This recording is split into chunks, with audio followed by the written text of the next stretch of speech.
আমরা সবসময় বলে থাকি হেলথ ইজ ওয়েলথ। আসলে এই হেলথকেই আমরা ইগনোর করে থাকি। আসলে আমি নিজেই একজন স্কুল শিক্ষক।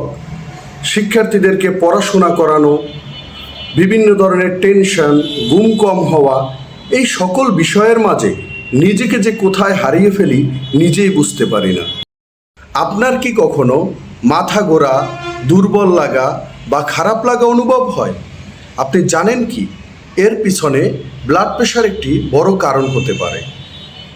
আসলে এটা শুধু আমরা বড়দের জন্যই ভেবে নেই, অথচ অল্প বয়সেও যে ব্লাড প্রেশার আপ ডাউন করতে পারে এই বিষয়টা কি আপনি জানেন?